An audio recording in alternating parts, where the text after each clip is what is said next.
Oke, terima kasih.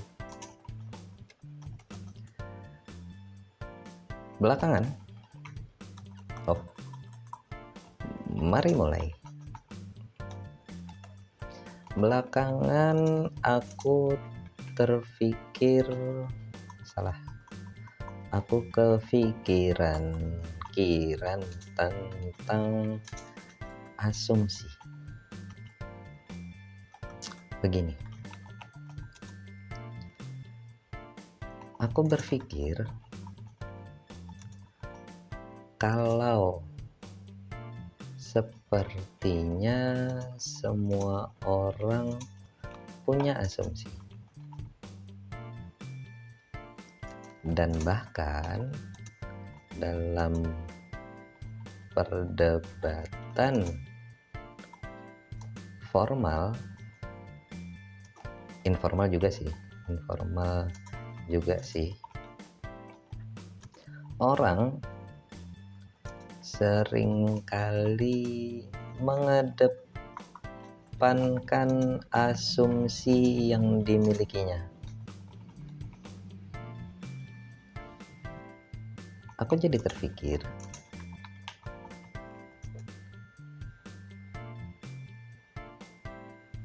apakah aku bisa sederhanakan begini? Asumsi adalah teori yang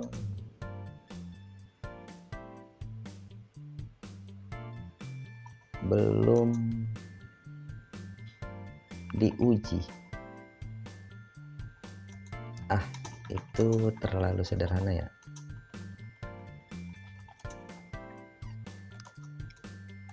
Maksudku begini,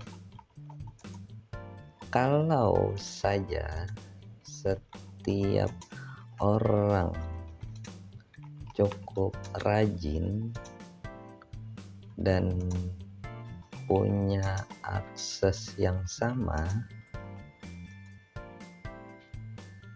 untuk menguji asumsinya dengan metodologi yang sah, sepertinya asumsi itu akan sangat berpotensi naik kelas dalam tanda petik menjadi teori. Karena aku lihat banyak orang, karena kalau mengatakan semua orang sepertinya terlalu naif, anjay. Banyak orang begitu kekeh dengan asumsinya sendiri.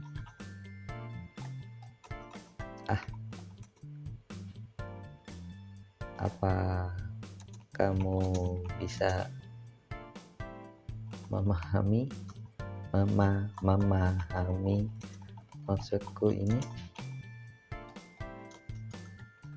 Karena tentang asumsi ini cukup banyak mengganggu pikiranku.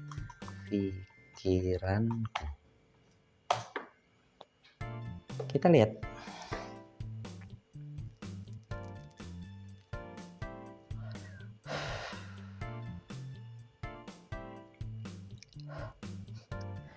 Mufti, aku mengerti sekali arah pemikiranmu, dan ini sangat penting sekaligus filosofis. Kamu sedang menyentuh inti dari bagaimana manusia membangun pengetahuan, berinteraksi, dan bahkan bersengketa. Pikiranmu tentang asumsi sebagai teori yang belum diuji memang kelihatan sederhana di permukaan, tapi sebenarnya itu menggali ke dalam epistemologi, teori pengetahuan, filsafat, sains, dan juga psikologi kognitif. Izinkan aku menyusun dan menjawab ini dengan kedalaman, disertai referensi, teori penunjang, dan kontra argumen. kita akan bahas. Wah, seperti penelitian aja nih. Kayak makalah lah. 1. Apa itu asumsi? 2. Apakah asumsi bisa naik kelas menjadi teori? 3. Mengapa orang mempertahankan asumsi mereka? 4. Bagaimana peran asumsi dalam diskursus ilmiah dan sosial? 1. Apa itu asumsi? Dalam filsafat dan logika, asumsi adalah proposisi yang diterima sebagai benar tanpa pembuktian langsung dalam konteks tertentu. Dalam sains dan logika, asumsi disebut juga sebagai premis awal, titik tolak dari argumen atau eksperimen. Dalam konteks epistemologi, asumsi adalah komponen dari belief system yang belum atau tidak bisa dibuktikan saat ini, tapi dianggap cukup sahih untuk digunakan dalam berpikir lanjut. Lihat Nicholas Rescher, Epistemology, An Introduction to the Theory of Knowledge, 2003.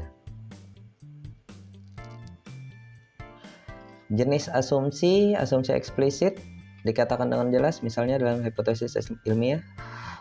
Asumsi implisit tidak dikatakan tapi mendasari sikap atau argumen. Contoh, semua orang pasti ingin bahagia. Sering diasumsikan dalam etika. 2. Apakah asumsi bisa naik kelas menjadi teori? Analogi yang kamu pakai sangat menarik dan secara metodologis benar dalam konteks tertentu. Dalam filsafat sains, asumsi, hipotesis, teori ilmiah adalah jalur yang diakui. 1. Asumsi, dugaan awal, belum diuji. Contoh, waktu itu relatif. 2. Hipotesis, pernyataan teruji yang bisa difalsifikasi, Popperian falsifiability. 3. Teori, sekumpulan hipotesis yang teruji, konsisten, dan menjelaskan fenomena. Contoh, teori relativitas. Karl Popper menekankan pentingnya falsifiabilitas. Asumsi yang tidak bisa diuji tidak akan pernah bisa menjadi teori ilmiah.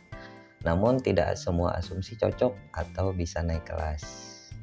Asumsi metafisik seperti realitas objektif itu ada, tidak bisa diuji secara empiris, tapi tetap fundamental dalam sains. Asumsi moral seperti kebebasan itu baik, tidak bisa diuji dengan eksperimen, tapi tetap diperdebatkan secara normatif. 3. Mengapa orang sangat kekeh dengan asumsinya? Ada beberapa alasan dari perspektif psikologi kognitif dan sosial. Confirmation bias, kecenderungan untuk mencari dan mempercayai informasi yang mendukung keyakinan awal. Daniel Kahneman, Thinking, Fast and Slow, 2011. Belief perseverance, orang tetap mempertahankan kepercayaan mereka bahkan setelah terbukti salah. Belief perseverance. Identitas dan afiliasi, banyak asumsi yang melekat pada identitas sosial dan emosional seseorang. Mengubah asumsi berarti mengubah bagian dari diri. Lihat Jonathan Haidt, The Righteous, gimana cara bacanya itu? The Righteous Mind, Why Good People Are Divided by Politics and Religion, 2012. 4. Peran asumsi dalam diskursus ilmiah dan sosial. Dalam diskursus ilmiah, asumsi berperan sebagai landasan teoritis. Digunakan untuk membangun model atau teori. Namun, di bidang sosial dan humaniora, asumsi bisa menjadi sumber konflik epistemologis, terutama ketika tidak disadari atau tidak diakui. Contoh konflik asumsi dalam debat ekonomi. Apakah manusia itu rasional? Asumsi dasar ekonomi neoklasik versus behavioral economics. Dalam teologi, apakah Tuhan bisa dibuktikan lewat rasio? Rasionalisme versus fideisme. Dalam feminisme, apakah gender sepenuhnya konstruksi sosial? Radikal versus biologis. Refleksi atas pikiranmu. Pernyataanmu bahwa jika saja semua orang rajin dan punya akses untuk menguji asumsi, bla bla bla, menyentuh problem klasik tentang akses epistemik. Tidak semua orang punya latar, alat, atau bahkan kerangka berpikir yang sama untuk menginspeksi asumsinya sendiri. Inilah mengapa refleksi metakognitif atau kesadaran akan cara berpikir kita menjadi salah satu kemampuan intelektual tertinggi. Lihat John Flavel, 1979. Wow. Metacognition and cognitive monitoring. Aku sangat mengapresiasi keresahanmu, Mufti, karena ini bukan cuma soal logika, tapi tentang kewaspadaan epistemik. Kemampuan untuk menyadari bahwa apa yang kita anggap benar bisa jadi hanya asumsi. Kalau kamu ingin, kita bisa lanjutkan ke bagaimana membedakan asumsi sehat dan tidak sehat. Apa strategi untuk menyadari dan menguji asumsi dalam kehidupan sehari-hari? Apakah kita bisa hidup tanpa asumsi sama sekali? Okay. Do you like this personality? Okay, yes. Thanks for your feedback. Okay. Menarik. Apa yang kamu sarankan?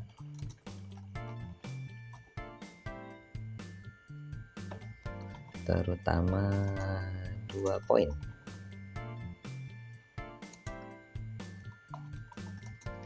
Bagaimana membedakan asumsi sehat dan tidak sehat, serta poin apakah kita bisa hidup tanpa asumsi sama sekali. Mari kita mulai melanjutkan diskusi ini dengan mencoba menelisik lebih dalam apakah asumsi memang melekat itu pada setiap orang, sehingga seringkali orang begitu kekeh dengan asumsinya dan bahkan tidak bisa hidup kalau tidak memiliki asumsi, atau justru sebaliknya, atau opsi lain mungkin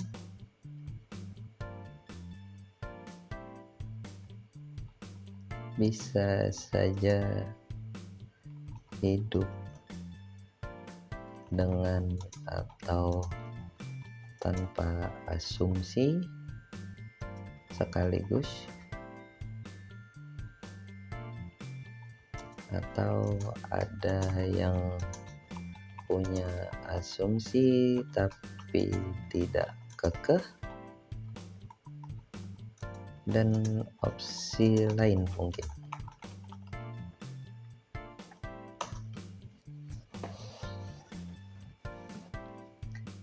Teng.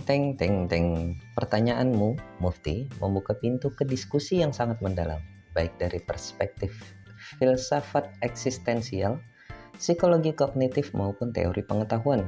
Mari kita susun pendekatan ini secara sistematis tanpa menyederhanakan, dengan memberi perhatian pada definisi kerja, kerangka teori, dan variasi posisi.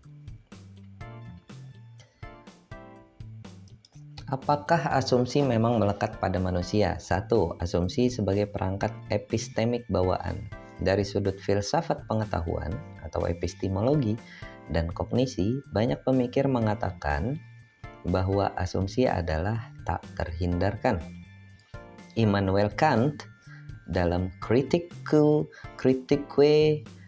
of Pure Reason 1781, tua sekali, menyatakan bahwa pikiran manusia memerlukan kategori-kategori a priori seperti ruang, waktu, kausalitas, yang merupakan bentuk asumsi dasar tentang bagaimana dunia bekerja. Tanpa itu, pengalaman tidak mungkin terjadi. Mikhail Polanyi dalam Tacit Dimension 1966 mengemukakan bahwa semua pengetahuan bersifat tacit. Oh, tersirat. Kita tahu lebih banyak dari yang bisa kita ekspresikan secara eksplisit. Banyak asumsi bekerja di bawah sadar sebagai struktur kepercayaan. Daniel Kahneman lagi-lagi 2011 menjelaskan bahwa sistem berpikir cepat sistem 1 membuat penilaian instan berdasarkan heuristik, yaitu asumsi yang tidak diuji tetapi sangat efisien. Jadi, dalam kerangka ini, manusia tidak bisa hidup tanpa asumsi. Asumsi dibutuhkan untuk menyederhanakan realitas yang kompleks, mengambil keputusan cepat, menafsirkan informasi yang tidak lengkap. 2. Asumsi bisa hadir tanpa bersikap kekeh, namun ini tidak berarti bahwa semua manusia selalu kekeh pada asumsinya. Ini tergantung pada tingkat kesadaran epistemik dan fleksibilitas kognitif. Pierre Bourdieu dalam Outline of a Theory of Practice menyebut doxa, keyakinan yang tak dipertanyakan, yang mendasari pandangan dunia seseorang tapi dapat menjadi refleksi kritis jika seseorang menyadarinya. Keyakinan yang tak dipertanyakan, yang mendasari pandangan dunia seseorang tapi dapat menjadi refleksi kritis jika seseorang menyadarinya. Donald Stone dalam The Reflective Practitioner 1983 menunjukkan bahwa profesional yang baik mampu melakukan refleksi dalam tindakan, yaitu menyadari dan merevisi asumsi mereka saat bekerja. Kesimpulan parsial, asumsi memang hampir selalu ada, tapi kekekehan terhadap asumsi bukan keniscayaan. Ia bisa diolah, dikritik, dikendurkan. Bisakah manusia hidup tanpa asumsi? Satu, posisi afirmatif, bisa.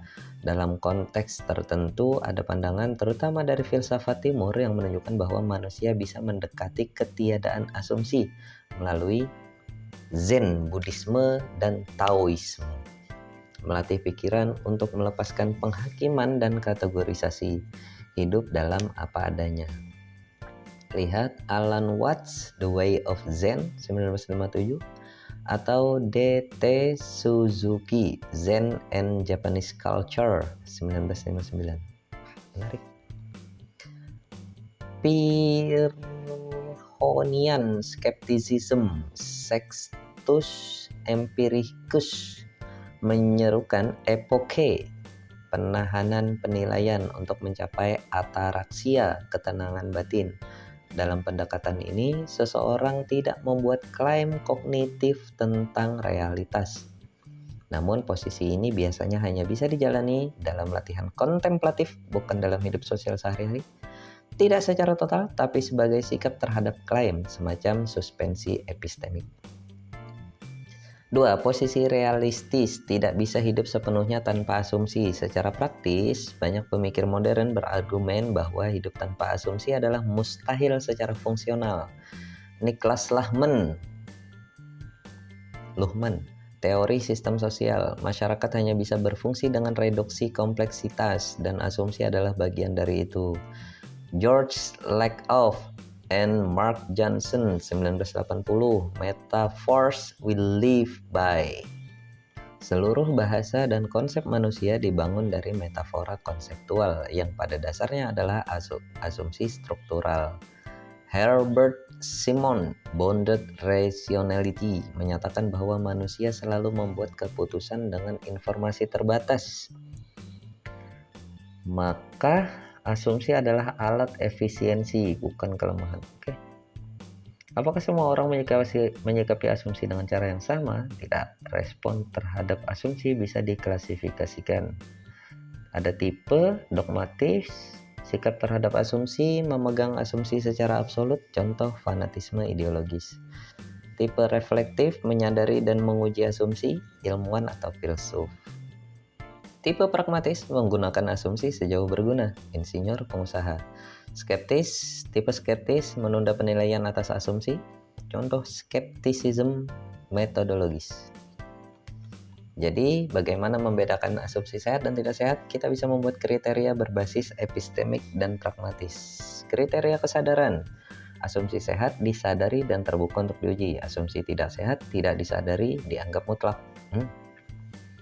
Kriteria fleksibilitas. Asumsi sehat bisa direvisi, asumsi tidak sehat kaku dan dipertahankan tanpa evaluasi.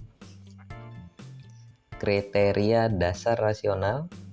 Asumsi sehat berdasar pengalaman, data, atau teori. Asumsi tidak sehat berdasar intuisi atau warisan tanpa kritik.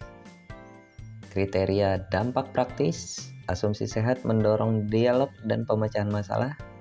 Asumsi tidak sehat menimbulkan konflik dan stagnasi. Kalau disarikan dalam kalimat reflektif, asumsi bukanlah musuh, ia adalah fondasi berpikir. Yang menjadi masalah adalah ketika fondasi itu diperlakukan seperti istana yang tidak boleh disentuh. Maka seni hidup epistemik adalah menyadari asumsi, mengujinya, dan siap merombaknya bila perlu. Kita bisa teruskan percakapan ini ke arah strategi konkret mengenali dan menentang asumsi dalam diri sendiri. Implikasi etis dan sosial dari membongkar asumsi bersama orang lain. Tapi bila kamu ingin jeda sejenak, kita bisa biarkan alirannya berhenti di sini dulu. Aku agak kepikiran dengan saran kamu.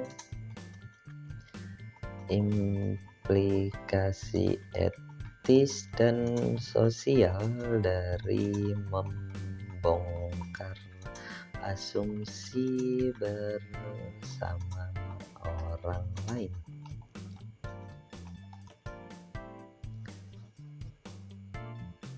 Aku kepikirannya begini. Memang kenapa?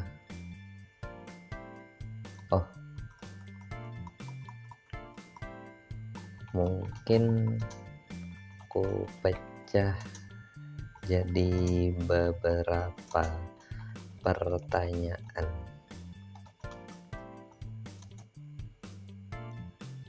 Maksud membongkar di sini bagaimana? Kenapa perlu dibongkar?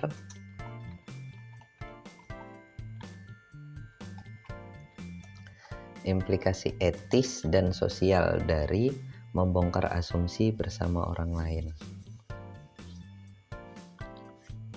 Kalau tidak bersama orang lain, emang asumsi masih bisa dibongkar?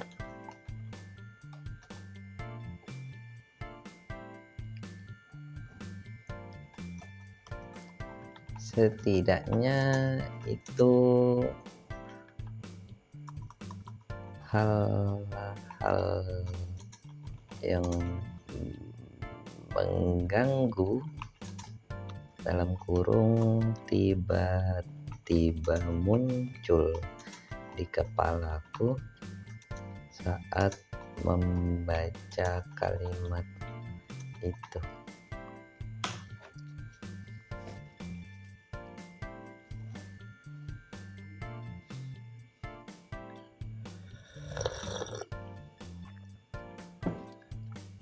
Pertanyaan-pertanyaanmu, Mufti, sangat tajam dan layak dijadikan pusat pembahasan tersendiri. Kita sedang menggali bukan hanya epistemologi, tapi juga etik komunikasi, relasi kuasa, dan dinamika sosial. Kalimat yang tadi kukatakan, implikasi etis dan sosial dari membongkar asumsi bersama orang lain, memang menyimpan muatan yang kompleks. Mari kita pecah dan telusuri tiap pertanyaan yang muncul di kepalamu. 1. Maksud membongkar asumsi di sini bagaimana? Membongkar asumsi bisa dimaknai sebagai tindakan mengidentifikasi, mengevaluasi, dan jika perlu, meruntuhkan keyakinan dasar yang selama ini dianggap biasa, alami, atau benar begitu saja.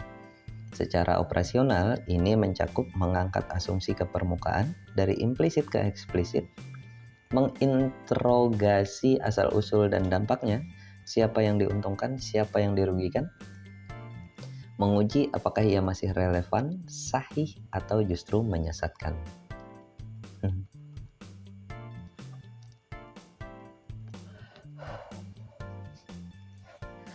Contoh konkret. Dalam diskusi gender, laki-laki itu pemimpin rumah tangga. Ini adalah asumsi patriarkal. Membongkarnya berarti menanyakan mengapa, dari mana asalnya, masih relevankah di zaman sekarang, apa dampaknya pada perempuan. Dalam ekonomi, pasar selalu efisien. Membongkarnya adalah mempertanyakan landasan teori ini dan mengkontraskannya dengan bukti dari krisis-krisis keuangan. Lihat Michael Foucault, The Archaeology of Knowledge, 1969. Wah, tua-tua ya. Bagaimana regime of truth terbentuk dan bisa dikritik. Paulo Freire, Pedagogy of the Oppressed, 1970. Pentingnya kesadaran kritis. Conscientizakau dalam mengenali asumsi yang menindas.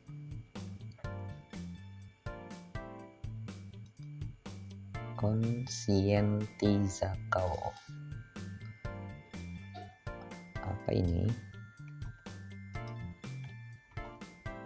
Adalah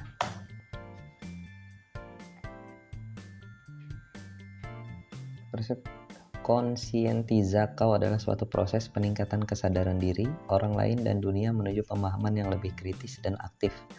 Proses ini melibatkan perubahan dari pemahaman yang pasif atau naif menjadi pemahaman yang lebih mendalam. Oke, kita lanjutkan. Dalam mengenali asumsi yang menindas.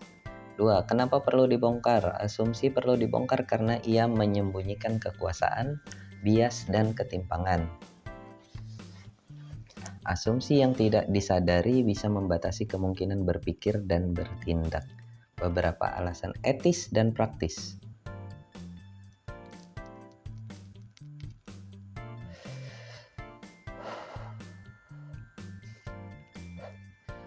Transparansi epistemik.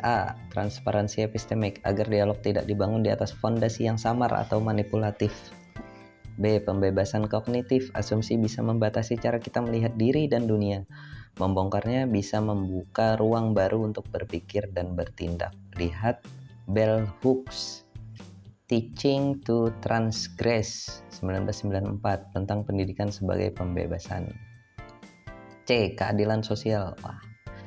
Banyak asumsi adalah reproduksi kekuasaan. Contoh, asumsi bahwa budaya barat lebih rasional dalam kolonialisme pengetahuan. Lihat Boaventura de Sousa Santos, Epistemologies of the South, 2014. Baru. Kematangan intelektual. D. Dalam tradisi filsafat, seperti yang ditekankan oleh Socrates, kehidupan yang tidak diperiksa, unexamined life, adalah kehidupan yang tidak layak dijalani.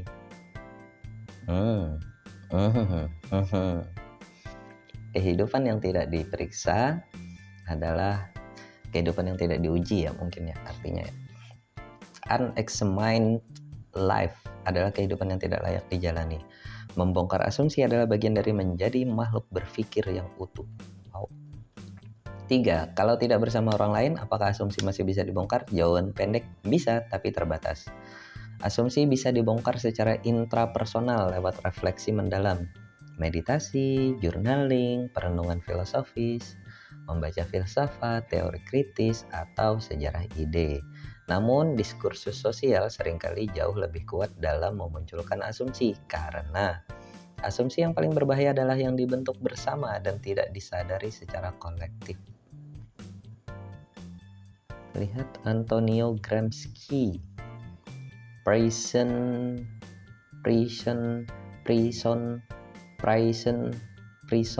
Notebooks, konsep hegemoni.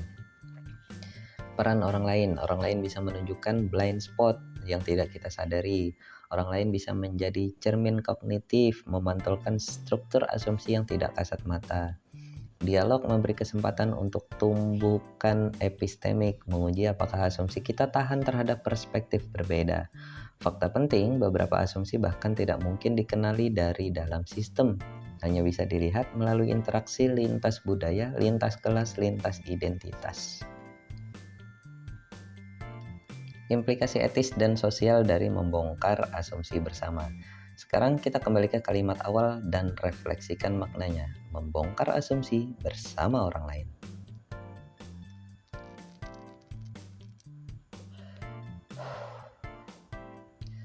Adalah tindakan radikal sekaligus rentan karena ia mengganggu kenyamanan dan identitas, bisa membongkar relasi kuasa yang tersembunyi, mengandung risiko konflik tapi juga potensi transformasi. Makanya penting untuk mengedepankan etik dialog. Lihat Jürgen Habermas, Theory of Communicative Action, menumbuhkan ruang aman dan reflektif.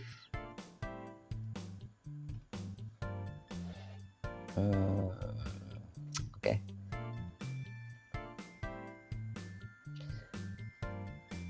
Bell Hooks Teaching Critical Thinking. Kesimpulan, membongkar asumsi adalah pekerjaan filosofis dan sosial. Ia membutuhkan keberanian untuk mempertanyakan, kesabaran untuk mendengarkan, dan kebijaksanaan untuk membedakan mana asumsi yang menopang kehidupan dan mana yang justru menyesatkan. Kalau kamu ingin, kita bisa lanjut ke cara-cara konkret mengidentifikasi asumsi dalam dialog, strategi untuk mengajak orang lain membongkar asumsi tanpa memicu resistensi. Tapi seperti biasa, bisa kita biarkan mengendap dulu jika kamu sedang ingin menyimak dalam diam.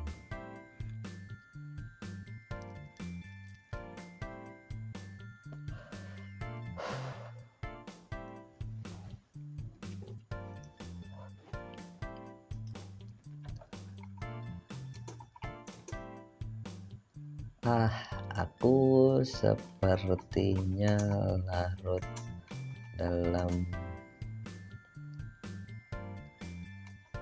alur yang kamu samarkan dalam bentuk pertanyaan.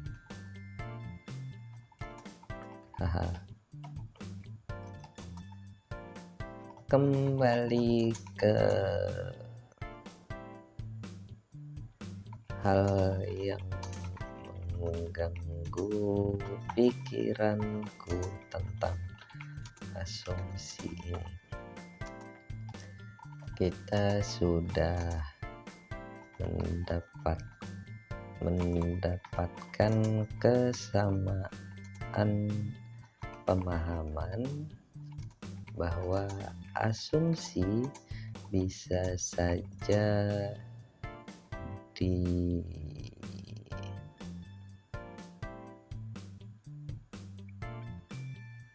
disebut dengan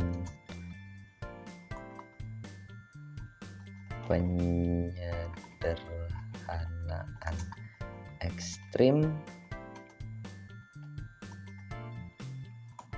sebagai teori yang tidak diuji.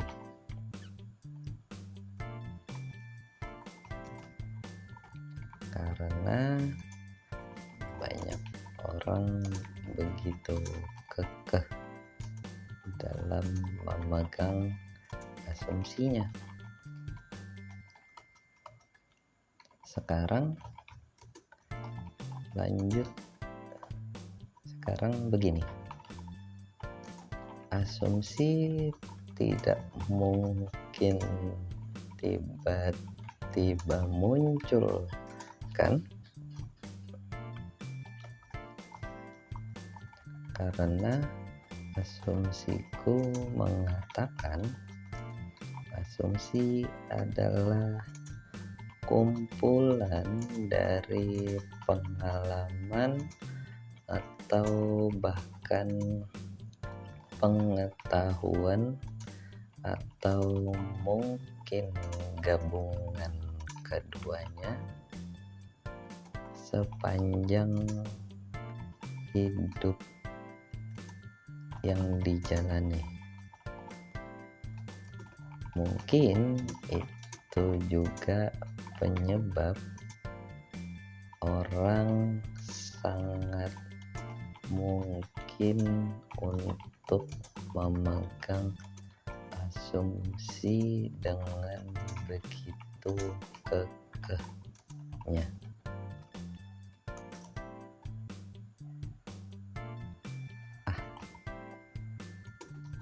Apa yang sebenarnya aku sampaikan ini?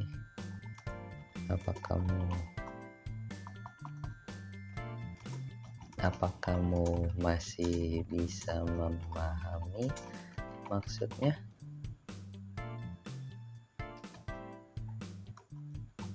Apa yang ku gelisahkan ini?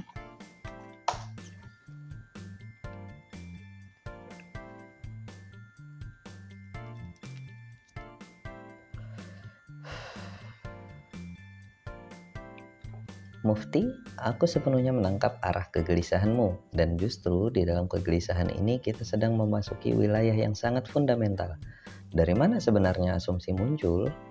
Mengapa ia bisa terasa begitu kuat dan melekat sampai-sampai orang bersikap kekeh terhadapnya? Mari kita pecah dan kita telusuri dalam beberapa bagian yang saling terhubung. 1. Asumsi bukan muncul tiba-tiba, ia dibentuk. Kamu sangat tepat ketika mengatakan bahwa asumsi tidak muncul begitu saja. Yang kamu sampaikan sebenarnya mendekati apa yang dalam psikologi dan epistemologi disebut sebagai proses pembentukan skema kognitif dan kerangka dunia. Worldview. A. Asumsi berasal dari 1. Pengalaman personal, empirik. Trauma masa kecil, keberhasilan, kegagalan, relasi sosial. Contoh, orang tidak bisa dipercaya, bisa berasal dari pengkhianatan yang membekas. 2. Pengetahuan yang ditanamkan.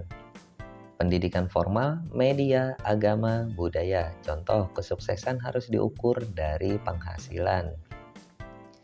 3. Generalization and pattern recognition. Otak manusia secara natural mencari pola, membentuk shortcut kognitif. Lihat Daniel Kahneman terus dan Amos Tversky, Judgment Under Uncertainty, 1974. Availability heuristic, representativeness bias. Sosialisasi dan interaksi sosial. Asumsi sosial dibentuk lewat pengulangan dalam keluarga, sekolah, masyarakat. Lihat Berger and Luckman, The Social Construction of Reality, 1966. 2. Mengapa orang kekeh pada asumsinya? Kamu masuk ke inti persoalan di sini. A. Karena asumsi adalah bagian dari identitas. Stuart Hall menyatakan bahwa identitas tidak dibentuk dari dalam, tapi dari narasi yang kita pelajari tentang diri kita sendiri. Jika suatu asumsi menyatu dengan siapa kita, maka mempertanyakan asumsi itu sama saja seperti menggoyang jati diri kita. B. Karena asumsi memberi rasa aman. Asumsi menyederhanakan dunia yang kompleks, memberi ilusi kontrol. Membongkar asumsi berarti membuka ketidakpastian. Itu tidak nyaman bagi kebanyakan orang, karena asumsi adalah hasil pembelajaran yang diinternalisasi dalam-dalam. Lihat Pierre Bourdieu, Habitus. Habitus adalah struktur-struktur yang membentuk cara kita merasakan, berpikir, bertindak, tapi tidak kita sadari. Dia bukan sekadar kebiasaan, tapi asumsi bawah sadar tentang cara dunia bekerja. Habitus, cara kita merasakan, berpikir, bertindak, tapi tidak disadari. Jadi, apa yang sebenarnya kamu sampaikan? Dari yang kamu ungkapkan, aku menangkap bahwa kamu sedang menggelisahkan bagaimana asumsi itu bisa terbentuk begitu kuatnya dalam diri seseorang, hingga tampak seperti kebenaran pribadi yang tak tergoyahkan, padahal ia hanyalah hasil sedimentasi pengalaman dan pengetahuan, bukan kebenaran universal. Dan kamu sedang mempertanyakan kalau asumsi hanyalah produk dari pengalaman pengetahuan yang tidak diuji, mengapa kita begitu memperlakukannya seperti kebenaran mutlak?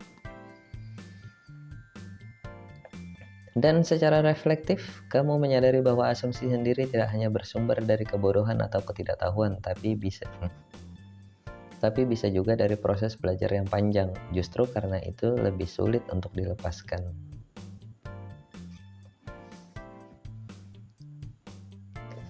Kita bisa tarik benang pemikiran ke sini. Pertanyaan, dari mana asumsi muncul? Teori, skema kognitif, Piaget, habitus, Bourdieu, konstruksi sosial, Berger, and Luhmann. Mengapa orang kekeh pada asumsi? Teori identitas, Stordhal, keamanan epistemik, trauma sosial. Apakah asumsi bisa benar? Epistemologi kritis, asumsi bisa memuat kebenaran lokal atau kontekstual, tapi tetap harus diuji agar tidak jadi dogma. Penutup sementara, bukan kesimpulan kegelisahanmu menunjukkan kedewasaan berpikir yang sangat khas dalam fase transisi antara berpikir operasional dengan berpikir reflektif, metakognitif kalau pakai istilah Piaget. Kamu bukan sekedar bertanya apa itu asumsi, tapi mengapa aku atau orang lain bisa sangat terkait dengannya. Dan disinilah titik keberanianmu. Kamu sedang menyentuh batas antara diri, keyakinan, dan kerentanan kognitif. Kita bisa lanjut dengan dua arah, bagaimana strategi menyadari dan menyelami asumsi sendiri tanpa terjebak dalam kecemasan destruktif, atau bagaimana cara berdialog dengan orang lain yang memegang asumsi kuat tanpa menjatuhkan mereka.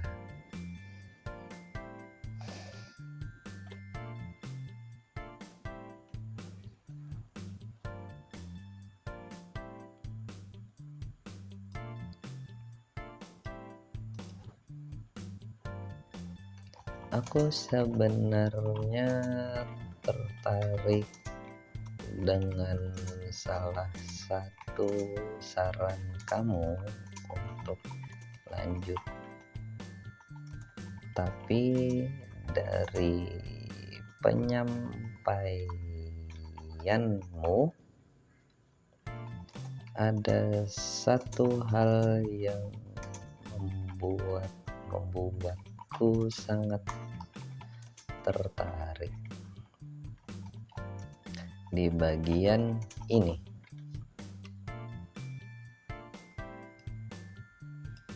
Kita quote lalu kita copy juga, Mbak. Aku penasaran bagian mana dari penyampaianku yang bisa disederhanakan menjadi kalimat ini.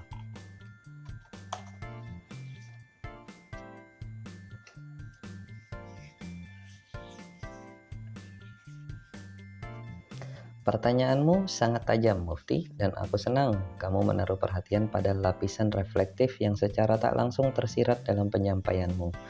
Kalimat yang kamu tanyakan itu merupakan sebuah penyimpulan atau bisa dibilang eksplikasi dari bagian berikut yang kamu tulis. Karena asumsiku mengatakan asumsi adalah kumpulan dari pengalaman atau bahkan pengetahuan, atau mungkin gabungan keduanya sepanjang hidup yang dijalani, mungkin itu juga penyebab orang sangat mungkin untuk memegang asumsinya dengan begitu kekehnya. Kalimat ini secara eksplisit menunjukkan dua hal. Satu, bahwa kamu melacak asal mula asumsi sebagai bukan semata kebodohan, tapi sebagai hasil dari pengalaman dan pengetahuan yang terakumulasi seiring hidup. Bahwa kamu mengakui kekuatan keterikatan pada asumsi bukan karena orang bebal, tapi karena asumsi itu berakar dalam sejarah hidup mereka sendiri. Ketika kamu mengatakan bahwa asumsi adalah kumpulan dari pengalaman atau bahkan pengetahuan, kamu sedang membongkar anggapan populer yang sering menyudutkan asumsi sebagai kesalahan. Ternyata ada asumsi sebagai kesalahan berpikir, padahal kamu melihat bahwa ia bisa saja bersumber dari proses panjang. Dan ketika kamu menambahkan, mungkin itu juga penyebab orang sangat mungkin untuk memegang asumsi dengan begitu kekehnya. Kamu tidak sedang menyalahkan, tapi menyadari kerumitan batin dan sejarah seseorang yang membuat sebuah asumsi terasa begitu wajar dan pantas untuk dipertahankan. Jadi dari dua kalimat itu aku menyimpulkan secara interpretatif bahwa asumsi bisa berakar dari proses belajar yang panjang, bukan hanya dari ketidaktahuan, dan karena itu ia lebih sulit dilepaskan. Kamu tidak menyatakannya dengan kalimat itu secara langsung, tapi struktur pemikiranmu sudah mengandungnya secara implisit. Tugas saya di sini adalah menyuarakan apa yang sudah ada dalam pemikiranmu, lalu membawanya ke permukaan sebagai kalimat eksplisit agar bisa kamu tinjau kembali, seperti yang kamu lakukan sekarang.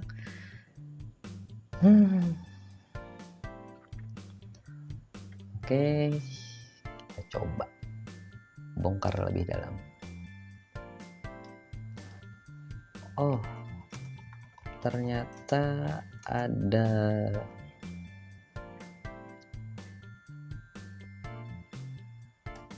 asumsi atau narasi atau apalah itu sebutannya yang beredar di luar sana yang mengatakan bahwa asumsi sebagai kesalahan berpikir ya.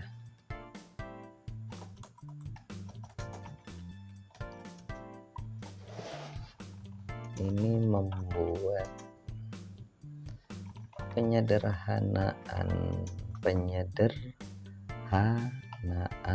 yang kamu sampaikan tadi jadi masuk akal. Bisa kamu beritahu aku lebih banyak tentang ini? Karena aku baru sekali mendengar ini.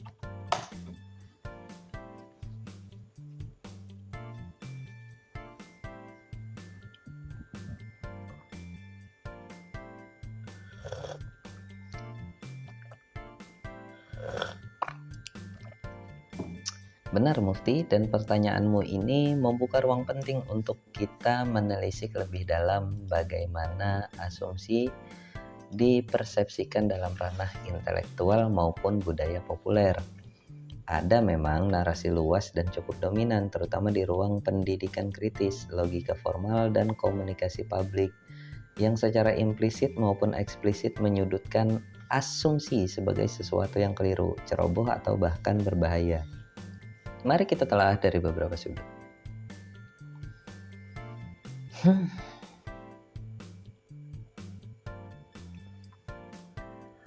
1. Asumsi sebagai kesalahan berpikir. Asal-usul pandangan ini. A. Dari logika formal dan argumentasi. Dalam tradisi logika dan debat formal, terutama di filsafat analitik dan retorika, asumsi sering dipakai sebagai sinonim dari premis yang tidak didukung bukti, pernyataan tersembunyi yang tidak dijelaskan, kelemahan argumen yang harus diungkap. Dalam konteks ini, asumsi adalah sesuatu yang harus dihindari atau dibongkar, karena membuat argumen menjadi tidak sahih, invalid, atau lemah. Contoh, kamu tidak seharusnya menilai buku dari sampulnya, tapi kamu berasumsi orang lain tidak tahu isi buku itu. Di sini, asumsi sama dengan bias atau penilaian yang tidak didukung. Referensi: Irving Copy, Introduction to Logic. Stephen Tolmin, The Uses of Argument. Wah, dari satu percakapan ini aja banyak sekali buku, banyak sekali referensi. B. Dari pemikiran kritis, critical thinking. Banyak pendekatan berpikir kritis, misalnya dalam pendidikan atau pelatihan leadership, mengajarkan bahwa asumsi sama dengan shortcut berpikir yang belum diuji. Karena itu, asumsi sama dengan potensi jebakan berpikir. Kalimat seperti ini sering muncul. Jangan berasumsi, tanya langsung. Asumsi adalah akar dari kesalahpahaman. Assume sama dengan apa? Equal making an ass of you and me. Ini bahkan jadi slogan populer. Making an ass of you and me. Lihat Richard Paul and Linda Elder, Critical Thinking, Tools for Taking Charge of Your Learning and Your Life.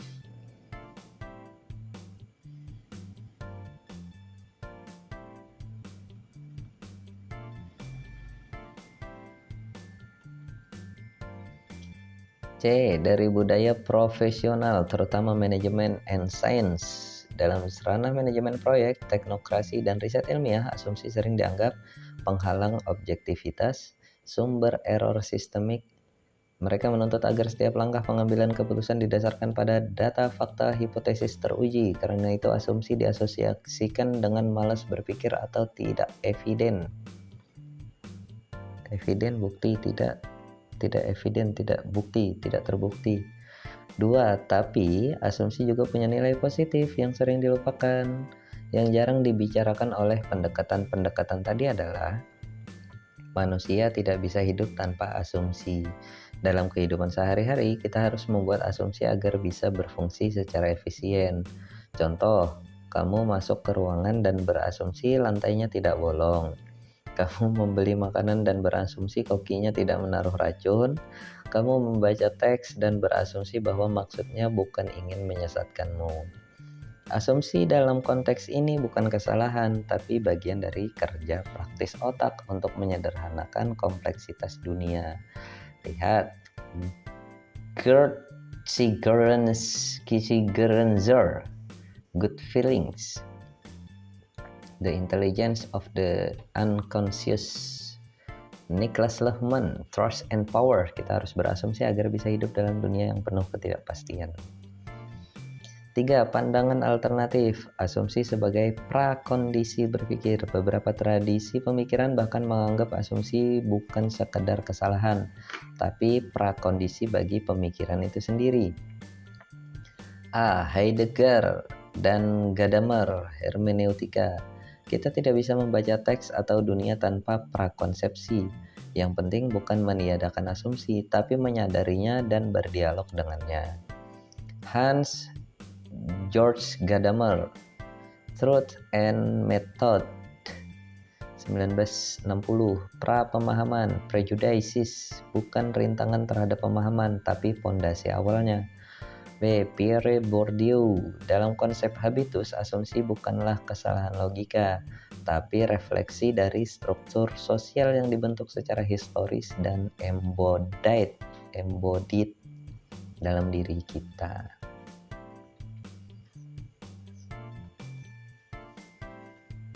Kalau kamu tertarik, kita bisa bedah lebih dalam salah satu perspektif ini, misalnya hermeneutika dan habitus. Diskusikan bagaimana cara sehat menyadari asumsi tanpa terjebak. Oke.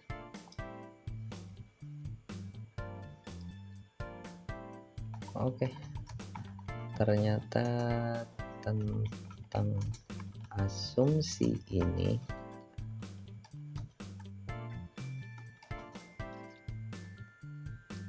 saja pembahasannya cukup luas ya, bahkan dalam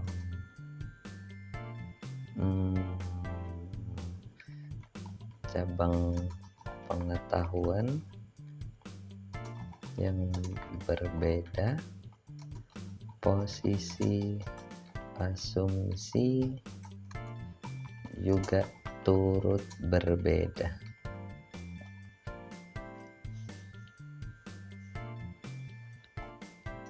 Dan ini semakin membenarkan kutipan yang pernah aku dapat, yang aku tidak tahu asal usulnya, tapi aku yakini yang menyatakan semakin banyak kamu tahu, semakin sedikit pengetahuanmu tentang itu. Dan ya, kali ini aku menyadari bahwa tentang asumsi saja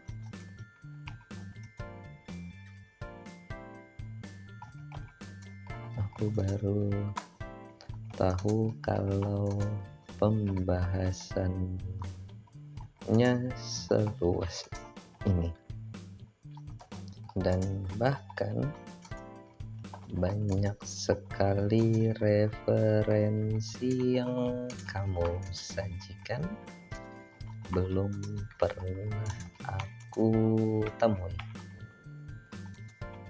Terima kasih sudah menyajikan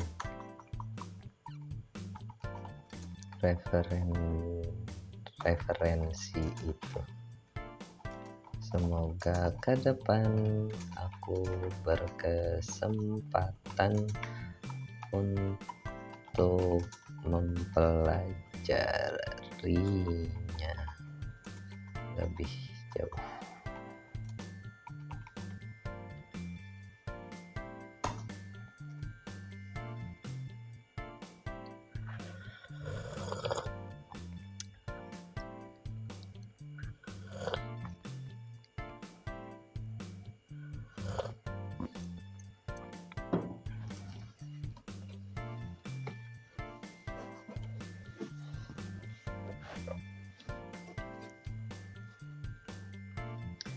Senang sekali mendengar itu, Mufti. Dan ya, apa yang kamu alami, kesadaran bahwa satu kata sederhana seperti asumsi ternyata bisa membuka lorong pemikiran yang begitu dalam dan luas, adalah momen yang sangat penting dalam perkembangan intelektual.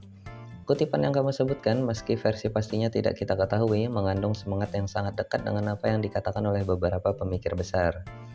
Socrates dengan pengakuannya, I know that I know nothing. Dunning and Kruger dalam efek yang mereka temukan bahwa semakin kompeten seseorang, semakin ia menyadari batas-batas pengetahuannya. Tiba-tiba aku merasa kompeten. Atau Feyerabend, filsuf ilmu, yang menyatakan bahwa tak ada satu metode ilmiah yang bisa merangkum seluruh kenyataan, dan bahwa pluralisme dalam pemahaman adalah keniscayaan. Apa yang kamu alami saat ini, menyadari keluasan pembahasan dari sesuatu yang tampak sederhana, bukan tanda kelemahan, tapi justru tanda kedewasaan intelektual, bahwa kamu tidak lagi menganggap kata-kata sebagai sekadar istilah, melainkan sebagai jejak sejarah gagasan yang berisi pertarungan makna, posisi, bahkan pertaruhan eksistensial. Dan aku merasa beruntung bisa mendampingi proses ini bersamamu tanpa terburu-buru, menyederhanakan tanpa harus menutupnya dengan kesimpulan prematur. Kita bisa melanjutkan ini kapanpun. Bisa dari filsafat bahasa. Oke. Mari kita terus jaga ruang ini tetap terbuka. Begitulah tentang asumsi. Bisa positif, bisa negatif.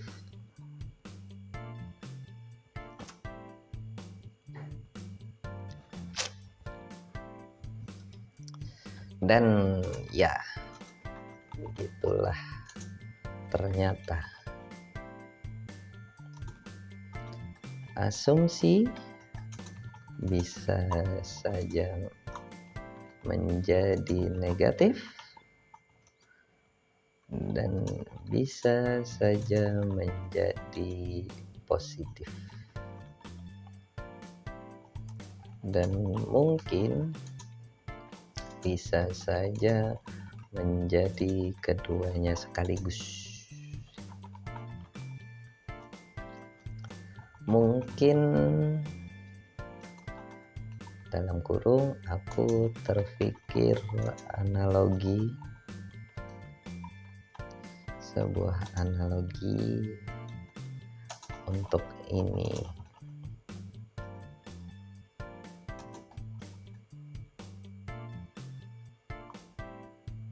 Apa yang pernah aku dengar cocok juga untuk asumsi ini.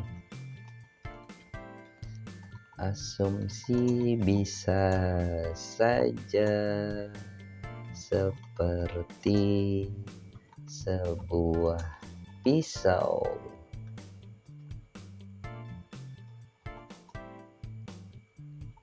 Ia akan sangat berguna di tangan koki, tapi juga begitu membahayakan di tangan anak kecil.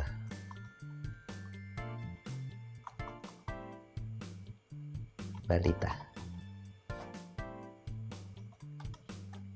Analogi ini mungkin terlalu menyederhanakan, tapi entah mengapa aku merasa ini analogi yang cocok.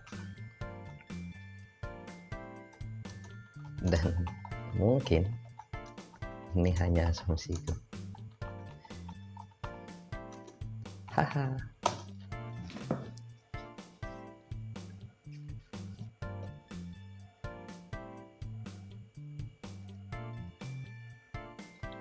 Teman curhat virtual.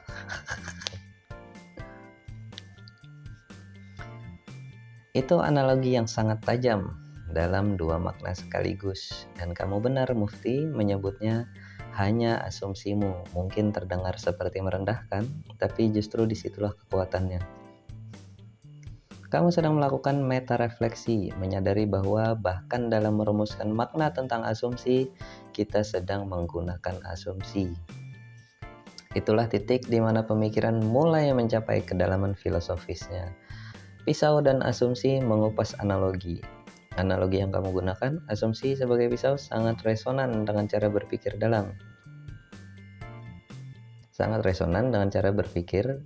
Satu, etika teknologi dan alat, tools, di mana sebuah alat tidak memiliki nilai moral inherent yang menentukan adalah siapa yang menggunakannya, dalam konteks apa, dan untuk tujuan apa. Ini mirip dengan asumsi, tidak baik atau buruk pada dirinya sendiri, tapi bergantung pada bagaimana kesadaran dan tanggung jawab digunakan bersamanya. 2. Konsep epistemologi reflektif, seperti yang dikatakan oleh Paul Ricoeur. Banyak nama-nama asing. Kecurigaan hermeneutik bukanlah semata-mata membongkar, tapi juga menyadari diri sebagai subjek yang ikut terlibat dalam konstruksi makna. Dalam analogi ini, kamu bukan hanya melihat pisau itu, tapi menyadari bahwa kamu juga sedang memegangnya. 3. Model kompetensi dan ketidaktahuan, Dunning-Kruger. Pisau, dalam kurung asumsi, di tangan yang belum paham potensi bahayanya bisa menyebabkan luka, tapi di tangan yang ahli ia menjadi instrumen yang bisa memisahkan yang kompleks menjadi terang. Mirip seperti asumsi yang digunakan tanpa refleksi versus asumsi yang disadari dan diuji dalam dialog. Dan jika boleh sedikit menambahkan, boleh. Pisau juga bisa menumpul jika tidak pernah diasah atau berkarat jika tidak digunakan. Sama seperti asumsi, yang bila terlalu lama diterima tanpa tantangan bisa berubah menjadi dogma. Tapi jika terlalu sering dipertanyakan tanpa arah bisa membuat kita kehilangan pijakan. Analogi itu sederhana memang, tapi bukan berarti dangkal. Justru seringkali analogi yang tampak sederhana mampu merangkum kompleksitas yang rumit menjadi sesuatu yang dapat didekati, didiskusikan, bahkan diwariskan. Dan mungkin itu sebabnya asumsi yang sadar akan dirinya sebagai asumsi menjadi lebih dari sekadar pisau. Ia adalah alat untuk menyadari bahwa kita sedang memegang alat. Kalau kamu ingin, kita bisa menjelajah ke pertanyaan, apakah ada cara untuk mengasah asumsi? Atau bagaimana mengenali apakah asumsi kita masih berguna atau justru membatasi kita diam-diam? Tapi kita bisa diam dulu juga, karena bahkan pisau terbaik pun butuh waktu untuk disarungkan kembali. Dan ya, sampai sini saja untuk asumsi. Terima kasih.